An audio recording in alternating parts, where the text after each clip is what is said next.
오늘 주시는 하나님의 말씀은 학개 1장 8절 말씀입니다. 학개 1장 8절, 제가 가진 성경 구약성경 1310페이지쯤에 있습니다. 우리 하나님의 말씀을 함께 한 목소리로 봉독하겠습니다. 시작. 너희는 산에 올라가서 나무를 가져다가 성전을 건축하라. 그리하면 내가 그것으로 말미암아 기뻐하고 또 영광을 얻으리라.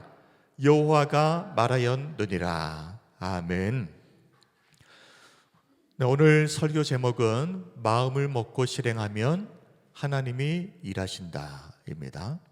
자, 오늘은 바벨론 포로에서 이스라엘 백성들이 돌아온 후에 16년간이나 성전 재건 공사가 시작만 되고 중단이 되어버리는 일이 있었습니다. 이 내용을 살펴보면서 왜 16년 동안이나 성전 재건 공사가 중단이 되었는지, 그 이유가 무엇인지, 그리고 그 공사가 어떻게 다시 시작될 수 있었는지, 그리고 이 일이 우리에게 주는 교훈이 무엇인지에 대해서 우리가 살펴보면서 은혜를 나누고자 합니다. 자, 성전 재건 공사가 있었다는 말은 성전이 무너졌다는 말입니다. 이 상황에 대해서 먼저 우리가 성전이 왜 무너지게 되었는지 이스라엘의 역사를 좀 간략하게 살펴볼 필요가 있겠습니다. 자, 이스라엘의 첫 번째 왕은 사울 왕, 두 번째는 다윗, 세 번째는 솔로몬, 그리고 네 번째가 솔로몬의 아들인 르호보암이 왕이 됩니다. 그런데 이때에 정치를 잘못해버려서 북이스라엘과 남유다로 나누어지게 됩니다. 그래서 북이스라엘은 솔로몬의 신하였던 여로보암이라고 하는 사람이 왕이 돼서 다스립니다. 그리고 남유다가 비록 유다와 베냐민 지파 두 개 지파밖에 되지 않지만 솔로몬의 아들인 르호보암이 왕이 되어서 다스리면서 다윗의 왕조를 계승하는 왕국이 되게 됩니다. 자, 그런데 이 북이스라엘은 총 19명의 왕이 있었습니다.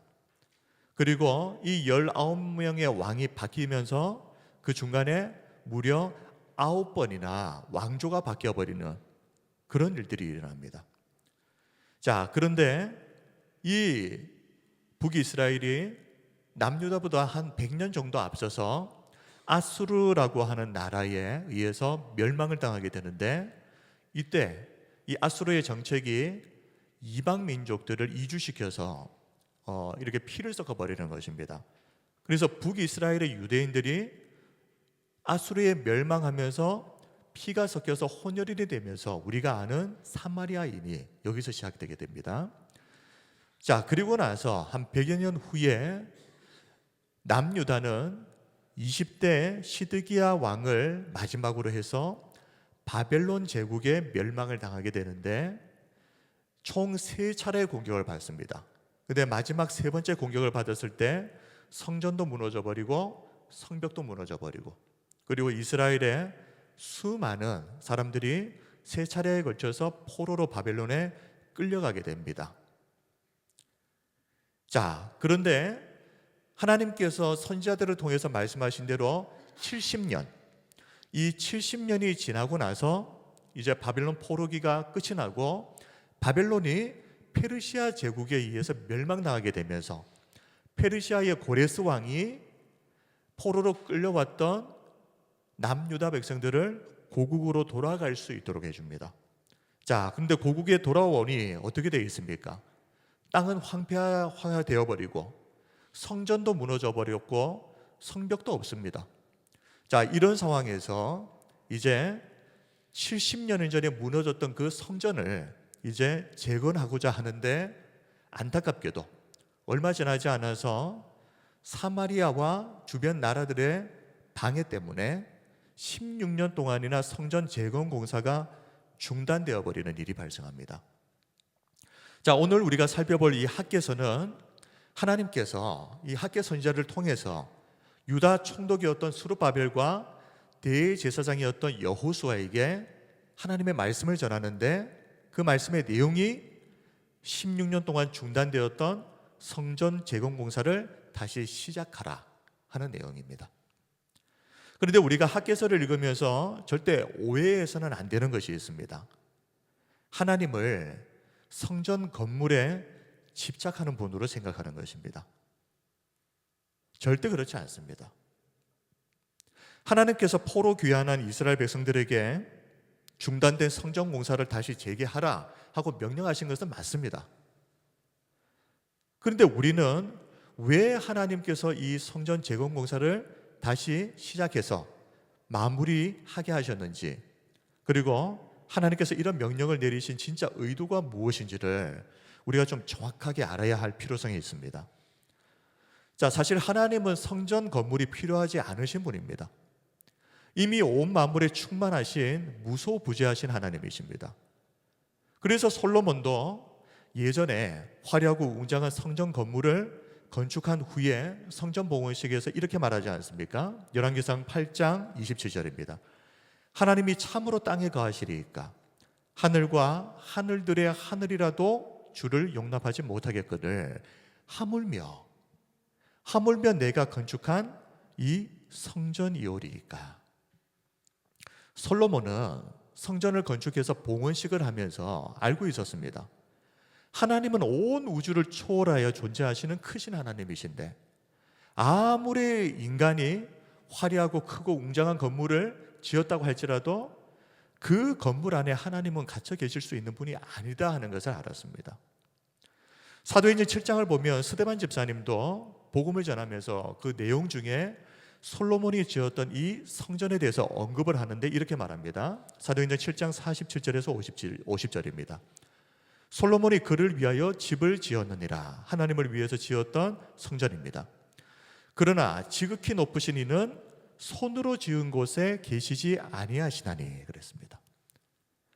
지극히 높으신 이 하나님은 인간의 손으로 지은 곳에 계시지 아니하시나니, 선지자가 말한 바 주께서 이르시되 하늘은 나의 보좌요 땅은 나의 발등상이니 너희가 나를 위하여 무슨 집을 짓겠으며 나의 안식할 초소가 어디냐?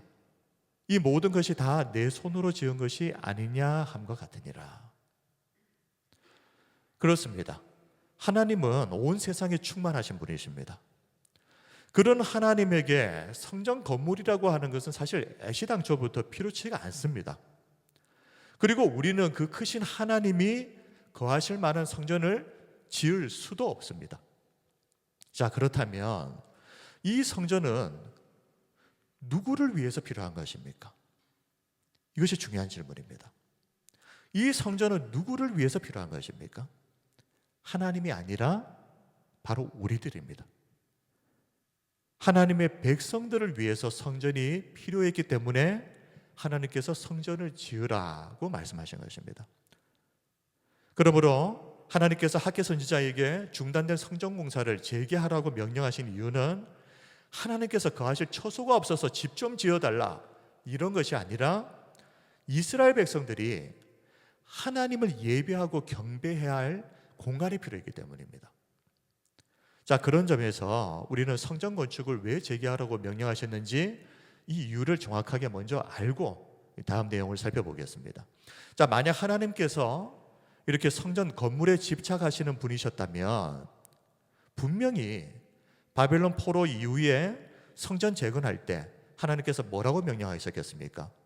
이 성전 지을 때 값비싼 재료들로 크고 웅장하게 성전을 지으라 그렇게 명령하셨지 않겠습니까? 하나님이 성전 건물에 집착하시는 분이라면. 자, 물론 포로 귀환 후에 성전 재건했을 때는 처음에는 이스라엘 백성들이 값비싼 목재인 백향목으로 성전을 지으려고 했습니다. 바빌론 포로에서 돌아온 이스라엘 백성들은 돌아온 그 해 일곱째 달 이렇게 나옵니다. 돌아온 그 해 일곱째 달, 포로 귀환했던 그 해의 일곱째 달에 하나님께 제물을 바칠 번제단을 먼저 만듭니다. 그리고 나서 얼마 지나지 않아서 이제 돌 다듬는 사람 그리고 나무를 다루는 사람들을 돈을 주고 고용을 해서 성전 공사를 시작을 합니다. 그런데 그때 보니까요, 레바논에서 요파 한국까지 백향목을 실어오게 했다. 성전을 공사하기 위해서, 성전을 짓기 위해서. 이런 기록이 있습니다. 에스라 3장 7절 말씀을 보십시오. 이에 석수와 목수에게 돈을 주고 또 시돈 사람과 두로 사람에게 먹을 것과 마실 것과 기름을 주고 바사왕 고레스의 명령대로 백향목을 레바논에서 요파 해변까지 운송하게 하였더라. 그러니 포로에서 돌아온 이스라엘 백성들이 성전 공사를 하려고 했을 때 그 재료를 뭘로 하려고 했던 것입니까? 값비싼 재료인 목재인 백향목으로. 자, 그런데 포로 귀환 후에 굉장히 경제적으로도 어려웠던 때입니다. 그럼에도 불구하고 이렇게 값비싼 재료를 가지고 성전을 지으려고 시도할 수 있었던 이유는, 물론 이스라엘 백성들의 열정도 있었겠지만, 그보다는 이스라엘 백성들을 고국으로 돌아갈 수 있게 해준 사람이 누구라 그랬습니까? 바벨론을 함락시켰던 페르시아의 고레스 왕입니다. 이 고레스가 베풀어준 호의 덕분이었습니다. 고레스 왕의 조서를 보게 되면 그 조서 내용에 이스라엘 백성들이 성전을 다시 건축할 때 거기에 필요한 것들을 다 제공하라 하는 내용이 들어가 있었던 것입니다.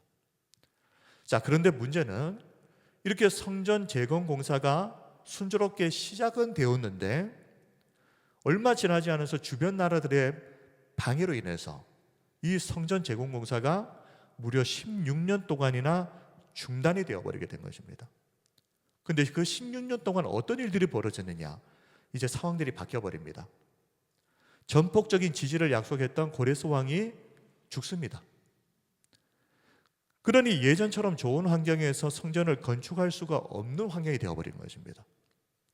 자, 그런데 하나님은 16년 후에 이렇게 중단된 성전 재건 공사를 다시 시작할 것을 명령하시면서 뭐라고 말씀하시는가 하면요, 값비싼 백향목이 아니라 주변에 있는 산에 있는 그냥 평범한 나무들을 베어다가 성전을 건축하라 하고 명령하십니다. 자, 오늘 우리가 주목해야 될 부분입니다. 학개서 1장 8절 말씀을 보십시오. 오늘 본문이죠. 너희는 산에 올라가서 나무를 가져다가 성전을 건축하라. 그냥 주변에 산에 있는 그냥 평범한 나무들 있지 않습니까? 그 나무들을 베어서 가져와서 그 나무 가지고 성전을 건축하라는 것입니다. 그리하면 내가 그것으로 말미암아 기뻐하고 또 영광을 얻으리라 여호와가 말하였느니라. 자, 하나님은 이렇게 말씀하십니다. 화려한 백향목으로 성전을 짓지 않아도 아무 상관없다는 말입니다. 산에서 베어온 그 평범한 나무들로 성전을 건축할지라도 나는 그것으로 말미암아 기뻐하고 또 영광을 얻을 것이다. 이렇게 말씀하시는데, 이 말씀을 보면 우리가 분명히 무엇을 알 수 있습니까? 하나님의 관심사는 화려한 성전이 아니다는 것입니다. 그렇다면 하나님이 정말 원하셨던 것이 무엇이겠습니까? 왜 성전을 재건하라고 말씀하신 것이겠습니까? 화려한 건물을 지어달라는 것이 아니라 하루빨리 이 성전이 완공되어서 이곳에서 이스라엘 백성들이 하나님을 온전히 예배할 수 있도록 그것을 원하셨던 것입니다. 오늘날도 하나님을 예배하는데 화려한 건물은 필요치 않습니다. 자꾸 우리가 좀 이렇게, 이게 좋은 핑계인지는 모르겠습니다만은 성전 건축을 하면서 화려하게 건물을 지어 올리면서 하나님을 위해서 성전을 건축한다. 하나님께서 그런 건물 지어달라고 하신 적이 없는데, 근데 이게 자꾸만 이게 좀 핑계가 아닐까라는 생각을 조금씩 합니다, 저는. 정말 중요한 것은 이 성전이 필요한 것은 하나님이 아니라 사실 우리들입니다. 그래서 우리들이 하나님을 예배하는데 불편함이 없도록 그렇게 합리적으로 성전을 잘 짓고, 중요한 것은 그 성전 안에서 우리가 하나님을 얼마나 진실하게 예배할 것인가. 건물이 아니라 그 성전 안에 있는 하나님의 백성들, 그저 하나님을 간절히 사모하고 사랑하는 예배자들만 있으면 그것으로 충분한 것입니다. 물론 할 수만 있다면 깨끗하고 좋은 환경에서 예배 드리는 거 왜 나쁘겠습니까? 그러나 하나님께서 주목해서 바라보시는 것은 건물이 아니라 그 건물 안에서 예배 드리는 성도들이다 하는 것을 우리가 절대 잊지 말아야 되겠습니다. 지금도 우리 하나님께서 누구를 바라보고 계시겠습니까? 야, 창원삼일교회 건물 참 예쁘네, 그거 보고 계시는 게 아닙니다. 이 건물 안에서 지금 하나님을 진실된 마음으로 예배하는 우리 한 사람 한 사람을 하나님께서 주목해서 바라보고 계시는 것을 믿으시기 바랍니다. 자, 일단 하나님이 원하시는 것은 화려한 건물이 아니다. 자, 지금부터는 그러면 왜 16년간이나 성전 건축이 그러면 중단될 수밖에 없었는지 그 이유에 대해서 좀 더 자세하게 좀 살펴보도록 할 텐데요. 자, 크게 두 가지 이유를 들 수 있습니다. 첫 번째 이유는 앞에서도 잠시 언급했던 것처럼 주변 나라들이 방해를 했기 때문입니다. 성전을 건축하지 못하도록 방해합니다. 주변 나라들에서. 특히 가장 앞장서서 방해했던 사람들이 사마리아 사람들입니다.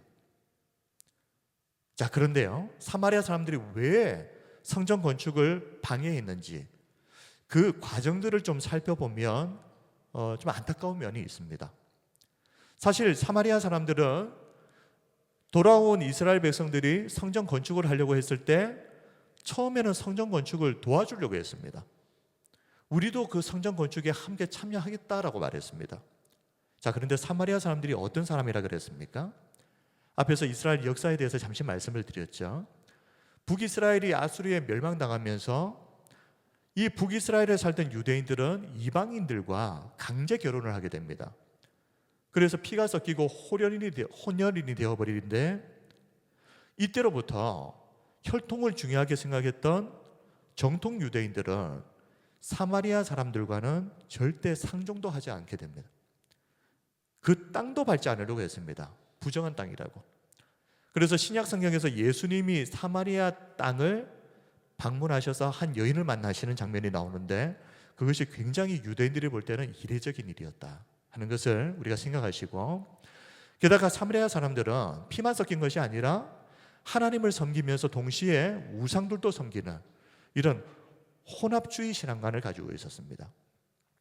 자, 그러다 보니 유대인들 입장에서는 굉장히 사마리아 사람들이 부정하게 여겨진 것이죠.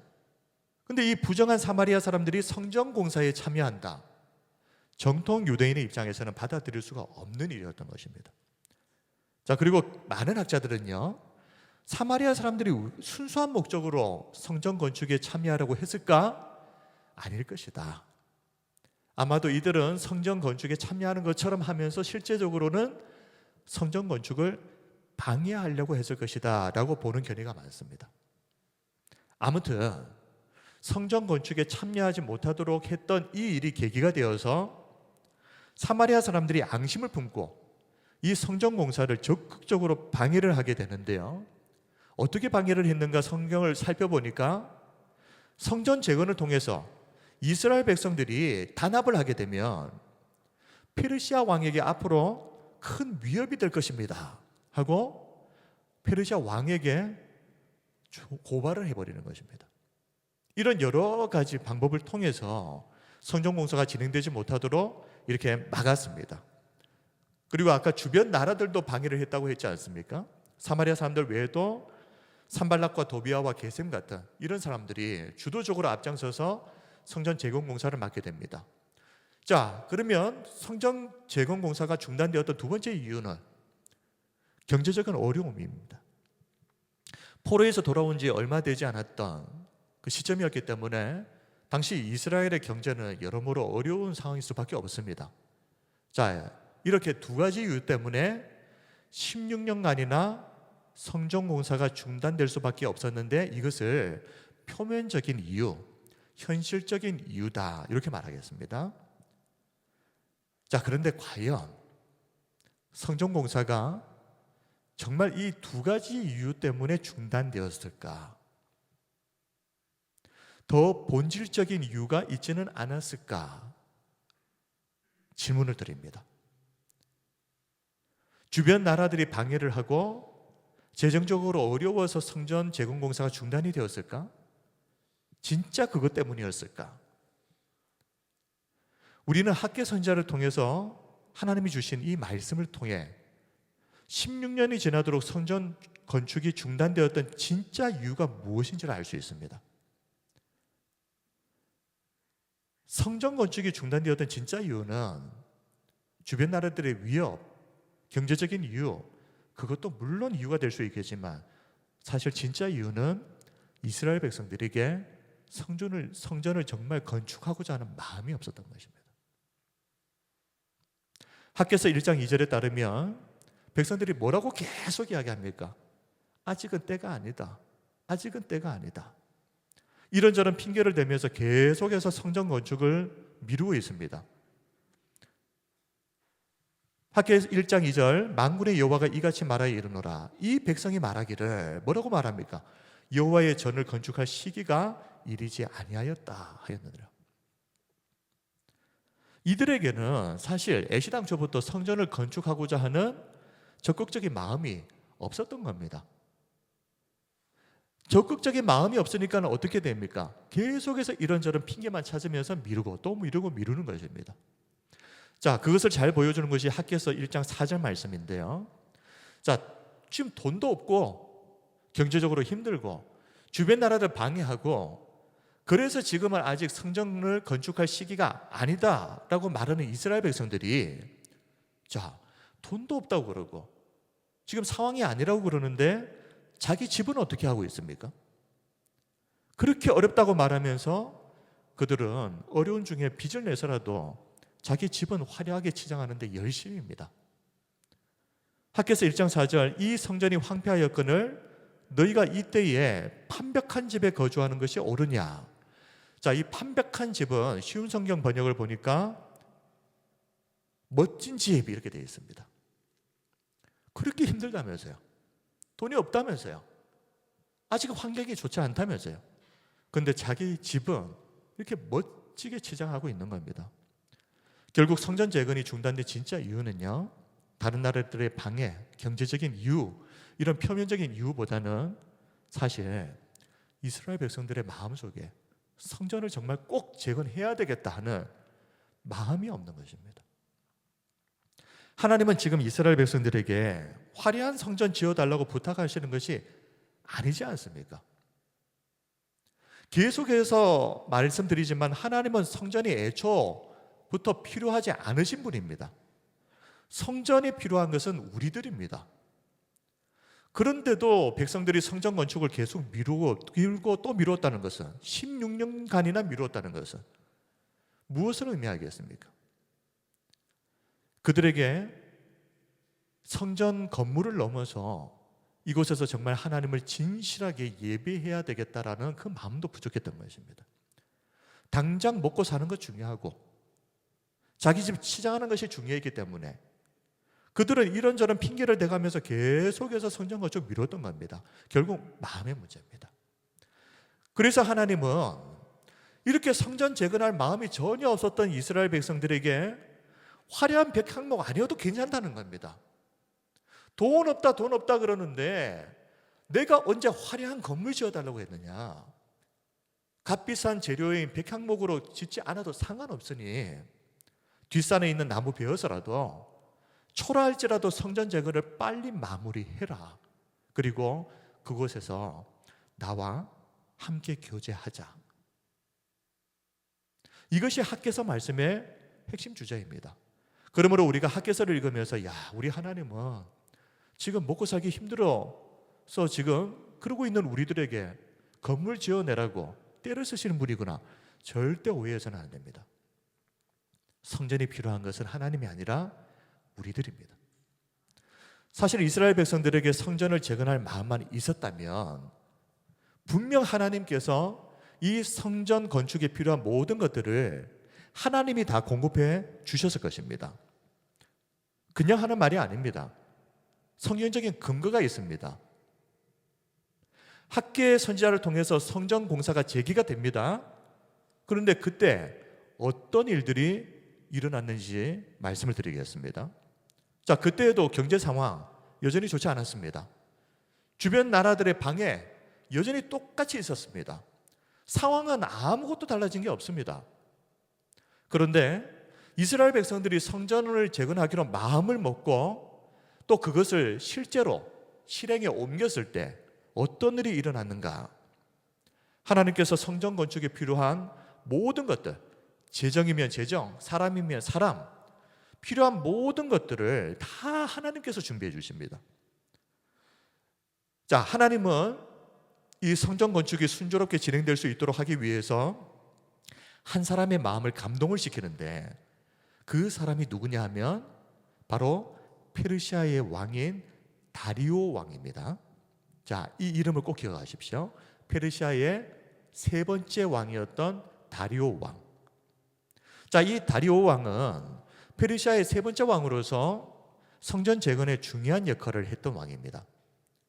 하나님께서 이 다리오 왕의 마음을 감동시키셔서 이 왕으로 하여금 성전 재건을 적극적으로 돕게 하십니다. 그때부터 성전 공사가 일사천리로 신속하게 진행이 되는데요. 자, 이 다리오 왕이 어떻게 했느냐, 어떤 도움을 줬느냐. 첫 번째로는 먼저 성전 재건 공사가 시작되려면 허가가 필요합니다. 이 행정적인 문제를 다리오 왕이 깔끔하게 해결을 해버립니다. 자, 그리고 나서 성전 공사에 필요한 재정과 자원들을 아낌없이 제공했던 사람이 다리오 왕입니다. 에스라 6장 8절을 보면 심지어 이 다리오 왕이 자신의 재산 중에서 일부를 재정적으로 지원해서 성전 공사가 재정 문제 때문에 중단되지 못하도록 계속해서 지원했다 하는 것을 알 수 있습니다. 에스라 6장 8절 말씀을 보십시오. 내가 또 조서를 내려서 하나님이 이 성전을 건축함에 대하여 너희가 유다 사람의 장로들에게 행할 것을 알리노니. 자, 왕의 재산 중에 어떤 왕의 재산을 말하는가 하면 곧 유브라데 강 건너편에서 거둔 세금 중에서 이렇게 나옵니다. 그 경비를 이 사람들에게 끊임없이 주어 그들로 멈추지 않게 하라. 왕의 재산, 그러니까 세금으로 거두게 될 왕의 재산 가운데 일부를 계속해서 이 성전을 재건하는 사람들에게 공급을 해서 이 공사가 멈춰주지 않도록 이렇게 했던 것입니다. 주변 나라들의 지속적인 음해와 방해도 여전히 똑같이 있었다고 했지 않습니까? 이때도 다리오 왕은 이 성전 건축을 절대 방해하지 말 것과 만약에 방해를 하는 자들이 있다면 엄중하게 처벌하겠다 하고 공포해버립니다. 에스라 6장 6절에서 7절 이제 유브라데 강 건너편 총독 다뜨네와 스달보스네와 너희 동관 유브라데 강 건너편 아바삭 사람들은 그것을 멀리하여, 이 사람들이 성전 재건 공사를 아마 방해했던 사람들이겠죠. 멀리 떨어지라는 것이죠. 하나님의 성전 공사를 막지 말고 유다 총독과 장로들이 하나님의 이 성전을 제자리에 건축하게 하라. 그러니까 주변 나라들의 방해도 다 막아버리는 것입니다. 그리고 이 성전 공사가 재건되는 동안 계속해서 하나님께 향기로운 제물을 계속 올려드릴 수 있도록 이 번제에 사용할 제물, 예를 들면 수송아지, 순양, 어린 양, 밀, 소금, 포도주, 기름을 제사장들이 요구하는 대로 다 날마다 내어줍니다. 대신에 한 가지 부탁을 하는데요. 자, 에스라 6장 9절에서 10절 말씀을 볼까요? 또 그들이 필요로 하는 것 곧 하늘의 하나님께 드릴 번제의 수송아지와 순양과 어린 양과 또 밀과 소금과 포도주와 기름을 예루살렘 제사장의 요구대로 어김없이 날마다 주어, 그리고 무엇을 부탁합니까? 그들이 하늘의 하나님께 향기로운 제물을 드려 왕과 왕자들의 생명을 위하여 기도하게 하라. 우리를 위해서 기도해달라. 이 왕이 부탁을 한 것입니다. 다리오 왕은 만약에 이 명령을 지키지 않거나 자기 마음대로 변조시켜버리는 자가 있다면 큰 벌을 내릴 것이다. 자, 이때부터 성전 재건 공사가 일사천리로 진행이 돼서 16년간이나 중단되었던 이 공사가 4년 만에 깔끔하게 마무리를 짓게 됩니다. 자, 에스라 6장 11절에서 15절 말씀은 제가 조금 길지만 한번 읽어드리겠습니다. 어떻게 해서 성전 공사가 마무리가 되는지. 자, 11절부터 읽어드립니다. 내가 또 명령을 내리노니 누구를 막론하고 이 명령을 변조하면,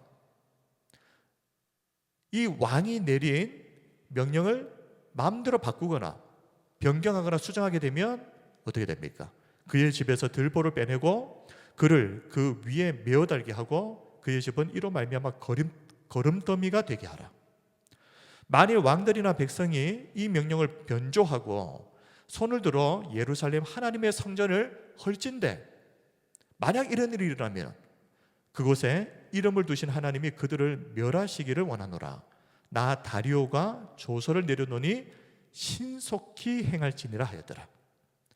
다리오 왕의 조서가 내림에 유브라데 강 건너편 총독 다트네와 스달보스네와 그들의 동관들이 신속히 준행하니라.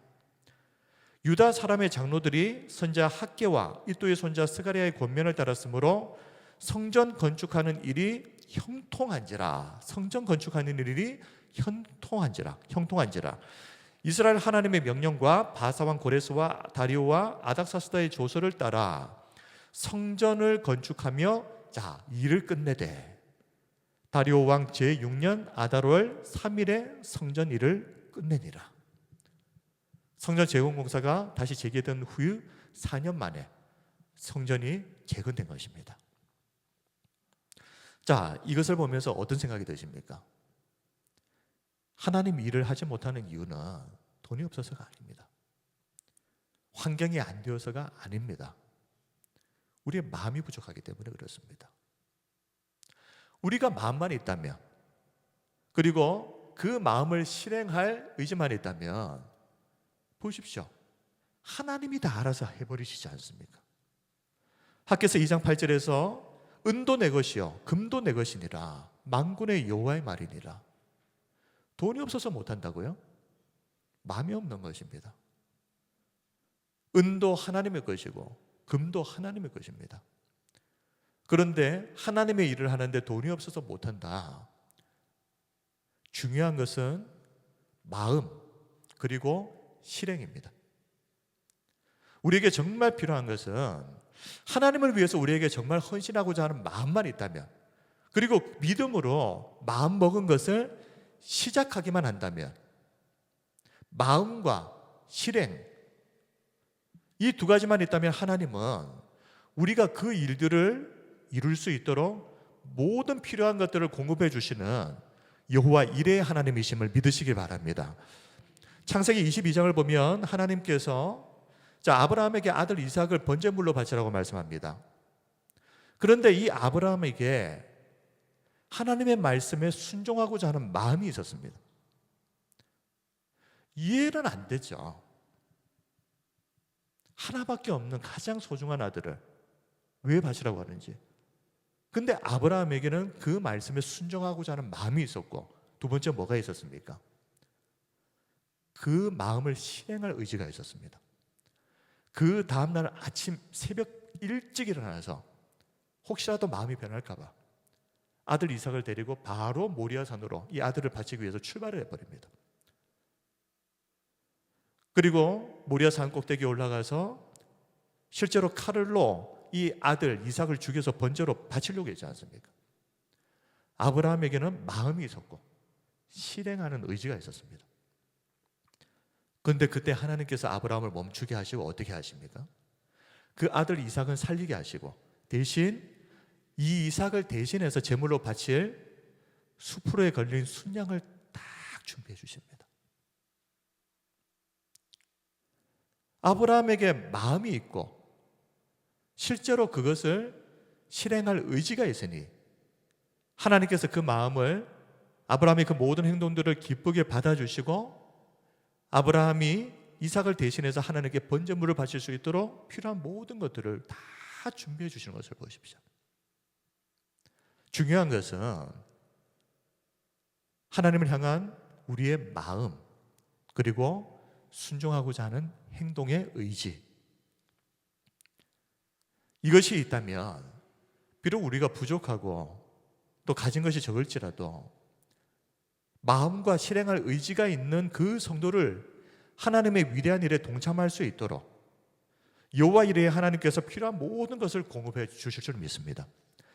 우리 마지막으로 살펴볼 것은 하나님께서 16년 만에 성전 재건 공사를 시작하게 명령하시고 그리고 4년 만에 성전이 재건되었습니다. 이 성전을 향해서 하나님이 어떤 약속을 주시는가 한번 보십시오. 에스라 3장을 보게 되면요, 성전 기초를 놓을 때입니다. 건물을 짓는 것도 아니고 그냥 기초 놓을 때, 성전 기초를 놓을 때 나이 많은 사람들이 막 갑자기 그 기초를 보고 대성통곡을 해버립니다. 야, 성전을 다시 재건하는구나. 그래서 너무 감격해서 대성통곡한 게 아니고요. 이 나이 많은 사람들은 70년 전에 솔로몬 성전이 무너지기 전 그 화려한 그 성전의 모습을 기억했던 사람들입니다. 보았던 사람들입니다. 그런데 지금 성전 재건 공사를 한다고 기초를 놓고 있는데 보니까 그때에 비하니까 너무너무 초라한 겁니다.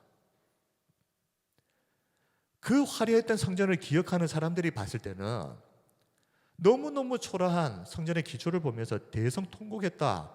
대성통곡이라는 말이 그대로 성경에 딱 그대로 기록되어 있습니다. 그만큼 기초가 이랬다면 16년이 지나서 다시 성전이 재건되었을 때 이 성전도 우리가 예상해 볼 수 있지 않겠습니까? 솔로몬 성전에 비하면 초라하기 그지 없는 성전 아니었겠습니까? 학개서 2장 3절을 보면 너희 가운데에 남아있는 자 중에서 이 성전의 이전 영광을 본 자가 누구냐? 이제 이것이 너희에게 어떻게 보이느냐? 이것이 너희 눈에 보잘것없지 아니하냐? 하는 말씀이 나옵니다. 이것이 너희 눈에 보잘것없지 아니하냐? 그러나 하나님은 약속해 주십니다. 이 보잘것없는 성전을 향해서 뭐라고 약속을 주시는가 하면 학개서 2장 7절 말씀을 우리 같이 한번 읽겠습니다. 시작. 또한 모든 나라를 진동시킬 것이며 모든 나라에 보배가 이르리니 내가 이 성전에 영광이 충만하게 하리라. 만군의 여호와의 말이니라. 내가 이 성전에, 이 초라한 성전에 영광이 충만하게 하리라. 학개서 2장 9절 말씀도 같이 읽겠습니다. 시작. 이 성전의 나중 영광이 이전 영광보다 크리라. 만군의 여호와의 말이니라. 내가 이곳에 평강을 주리라. 만군의 여호와의 말이니라. 자, 이 성전의 나중 영광이 무엇입니까? 지금 현재 세워진 재건된 성전입니다. 이전 영광은요, 솔로몬 성전을 말하는 겁니다. 화려했던 웅장했던 솔로몬 성전보다 지금 초라하지만 재건된 이 성전의 영광이 더 클 것이다. 내가 이 성전의 영광이 충만하게 할 것이다. 이 성전의 나중 영광이 이전 영광보다 더 클 것이다. 그리고 내가 이곳에 평강을 주리라.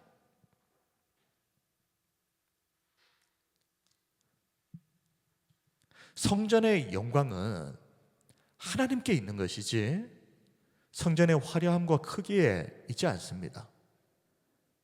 비록 볼품 없어도 그곳에 내가 내 영광을 충만하게 하겠다 말씀하시면 그 초라한 성전에 하나님의 영광이 충만하다면 세상의 대리석으로 지은 어떤 화려한 성전보다 그 성전에 하나님의 크신 은혜가 있을 줄 믿습니다. 그리고 이 성전에 하나님이 평강을 주시겠다 말씀하셨습니다.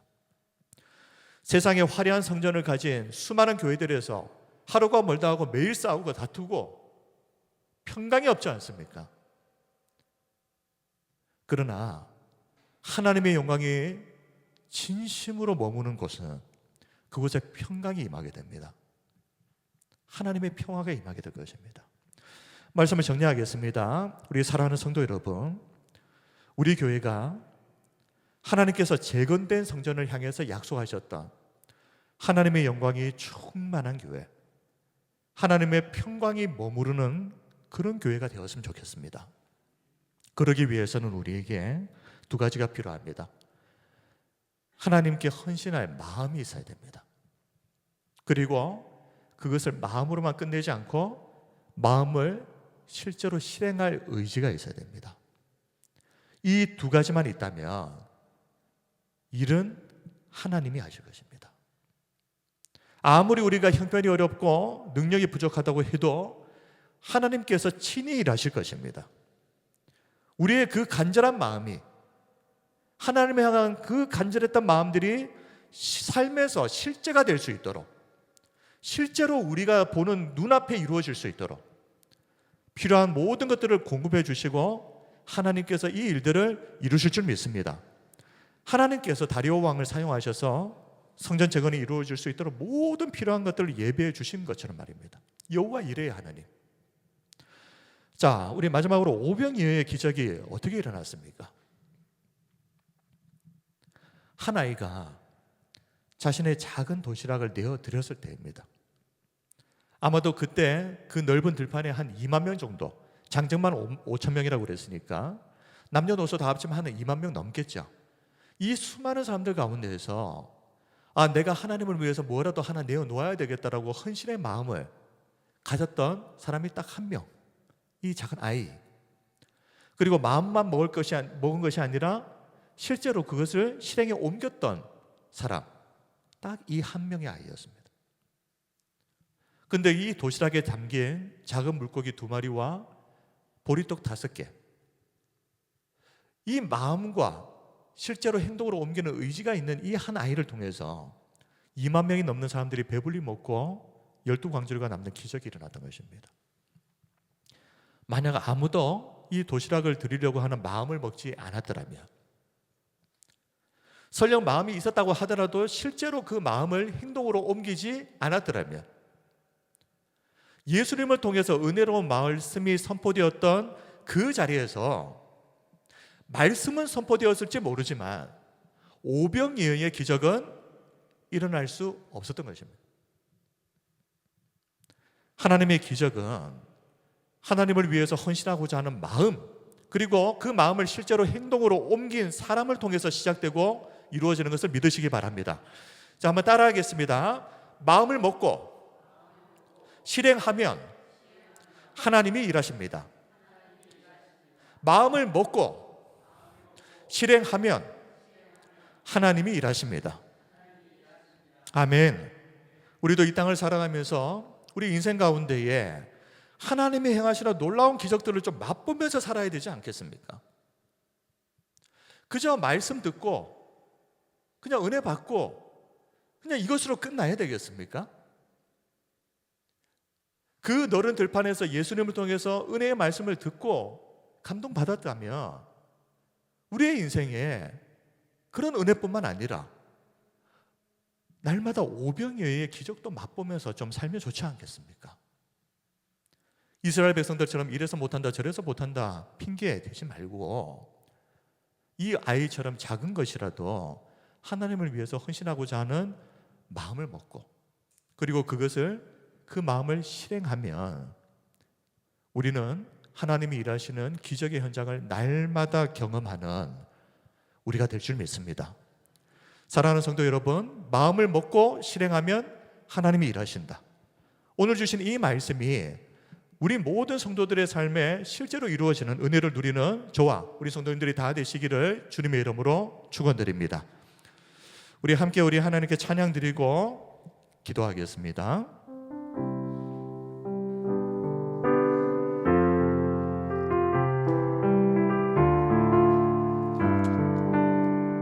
날이 저물어 갈 때 빈들에서 걸을 때, 날이 저물어 갈 때 빈들에서 걸을 때, 그때가 하나님의 때. 내 힘으로 안 될 때, 빈손으로 걸을 때 내가 고백해 여호와 이래. 우리 다시 한번 고백합니다. 날이 저물어 갈 때, 날이 저물어 갈 때 빈들에서 걸을 때, 그때가 하나님의 때. 내 힘으로 안 될 때, 빈손으로 걸을 때 내가 고백해 여호와 이래. 주가 일하시네, 주가 일하시네, 주께 아끼지 않는 자에게. 주가 일하시네, 주가 일하시네, 신뢰하며 걷는 자에게. 우리 모인 이곳에 주님 함께 계시네. 누리네 아버지 은혜. 적은 떡과 물고기, 적은 떡과 물고기, 내 모든 걸 드릴 때 모두 고백해 여호와 이래. 주가 일하시네, 주가 일하시네. 주께 아끼지 않는 자에게 주가 일하시네, 주가 일하시네. 신뢰하며 걷는 자에게 주가 일하시네, 주가 일하시네, 주가 일하시네. 주께 아끼지 않는 자에게 주가 일하시네, 주가 일하시네. 신뢰하며 걷는 자에게 내 맘이 힘에 겨워, 내 맘이 힘에 겨워 지치지라도 주님 나를 지켜주시네. 세상의 험한 풍파 몰아칠 때도 주님 나를 지켜주시네. 주님은 나의 산소, 주님은 나의 요새, 주님은 나의 소망, 나의 힘이 되신 여호와. 내 맘이 힘에 겨워, 내 맘이 힘에 겨워 지치지라도 주님 나를 지켜주시네. 아멘. 세상의 험한 풍파 몰아칠 때도 주님 나를 지켜주시네. 주님은 나의 산소, 주님은 나의 요새, 주님은 나의 소망, 나의 힘이 되신 여호와. 아멘. 이제 오늘 함께 우리 기도하겠습니다. 우리도 이 땅을 살아가면서 하나님의 말씀을 듣고 그저 은혜만 받고 끝나는 것이 아니라 이 어린아이의 작은 헌신을 통해서 오병이어의 기적이 그 들판 가운데 임하였던 것처럼 하나님을 위해서 작은 것이라도 헌신하겠다 마음 먹고, 그것이 마음으로 끝나는 것이 아니라 마음을 삶으로 실제로 실행하는 그것을 통해서 우리의 인생에도 날마다 기적 같은 삶을 경험하게 해 주시옵소서. 우리를 통하여서 이 땅에 하나님의 영광이 나타나게 하여 주옵소서. 하나님이 세우신 이 성전에 하나님의 영광이 충만하고 이곳에 하나님이 주시는 평화가 머무르는 그런 교회가 되게 하여 주시옵소서. 우리 함께 우리 하나님 앞에 통성으로 기도하도록 하겠습니다. 은혜와 사랑이 풍성하신 우리 하나님 아버지, 영광과 찬양을 받으시기에 합당하신 우리 하나님, 우리가 마음을 먹고 그 마음 먹은 것을 삶으로 실행하면 하나님께서 일하시는 것을 믿습니다.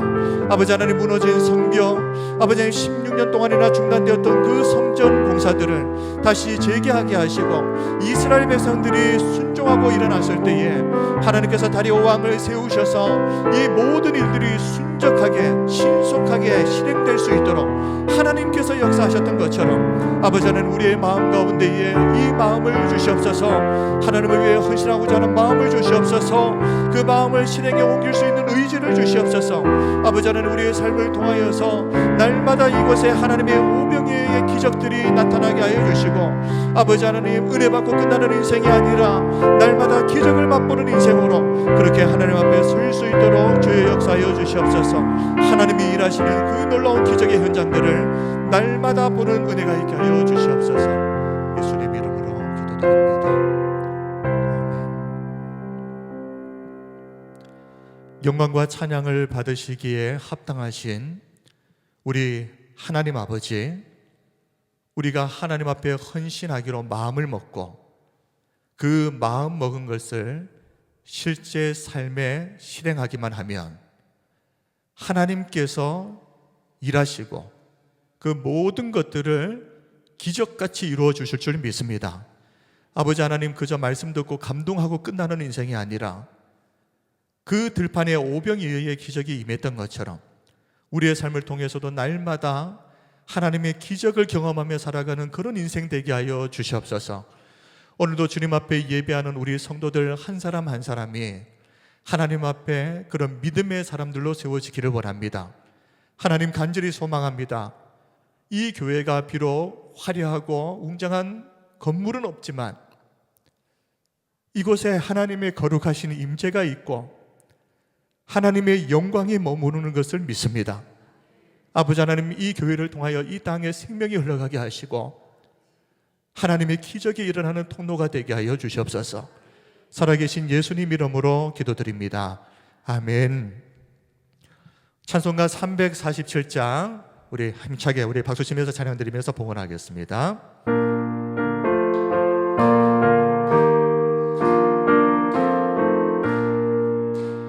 허락하신 새 땅에 들어가려면 마음의 준비 다하여 힘써 일하세. 여호수아 본받아 앞으로 가세. 우리 거할 자손은 주님 품일세. 시험 환난 당해도 낙심 말고서 마음의 걱정 버리고 힘써 일하세. 여호수아 본받아 앞으로 가세. 우리 거할 자손은 주님 품일세. 앞서 가신 예수님 바라보면서 모두 마음을 합하여 힘써 일하세. 여호수아 본받아 앞으로 가세. 우리 거할 자손은 주님 품일세. 일할 곳이 아직도 많이 있느니 담대하게 나가서 힘써 일하세. 아멘. 여호수아 본받아 앞으로 가세. 우리 거할 자손은 주님 품일세. 여호수아 본받아 여호수아 본받아 앞으로 가세. 우리 거할 자손은 주님 품일세. 영광과 찬양을 받으시기에 합당하신 우리 하나님, 저희들의 발걸음을 하나님의 전으로 인도해 주시고 하나님의 말씀을 들으며 예배하게 하시니 감사합니다. 어디로 가야 할지 무엇을 해야 할지 향방을 알지 못했던 우리의 인생들에 하나님께서 말씀을 통해서 길을 보여주시고 이 말씀이 영원히 다시 되어서 환난 중에도 우리를 흔들리지 않도록 견고하게 우리를 세워주시니 모든 것이 하나님의 은혜입니다. 주님, 오늘도 주신 말씀 앞에서 결단하고 우리의 삶이 실행되게 하시고 날마다 기적을 맛보게 하여 주시옵소서. 오늘도 하나님께 드리는 이 예물이 전능하신 하나님의 손에 붙들려서 사람을 살리고 교회를 일으켜 세우고 이 땅에 하나님이 우리에게 맡기신 사명 감당하는데 의미 있고 가치 있게 쓰여지는 귀한 예물 되기를 원합니다. 성도들의 가정을 붙들어 주시고 일터의 사업 위에 형통하게 하시고 복을 주시옵소서. 우리 성도들 가운데에 몸과 마음이 연약하여서 고통 중에 하나님의 은혜를 구하며 부르짖어 기도하고 있는 성도들이 있습니다. 하나님 그 기도를 들으시고 여호와 라파 치료하시는 하나님, 치료하는 광선을 발하여 주셔서 깨끗하게 고침받고 회복되게 하여 주시옵소서. 그래야 우리의 남은 인생 하나님을 위하여 살다가 주님 언제 부르셔도 부끄럽지 않는 그런 인생 살다가 하나님 오라 하시면 기쁨으로 달려가기를 원합니다. 아버지 하나님, 감사 예물을 드리는 성도들에게 은혜 베풀어 주시고 앞으로 남은 우리의 인생에 더욱더 감사와 찬양이 흘러넘치는 복을 누리게 하여 주시옵소서. 오늘도 우리와 함께하여 주심을 감사하오며 살아계신 예수님 이름으로 기도드립니다. 아멘. 다 함께 자리에 일어나셔서 주기도문 찬양드립니다.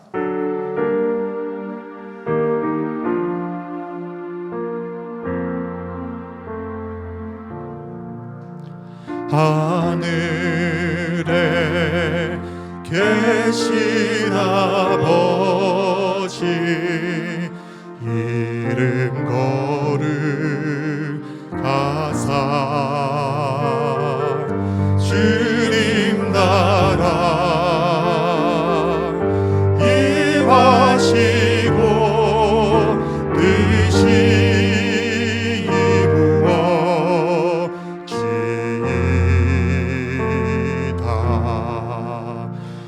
일용할 양식 주시고 우리들의 큰 죄 다 용서하옵시고 또 시험에 들게 마시고 악에서 구원하소서. 내게 주의 나라 주의 권세 주의 영광 영원히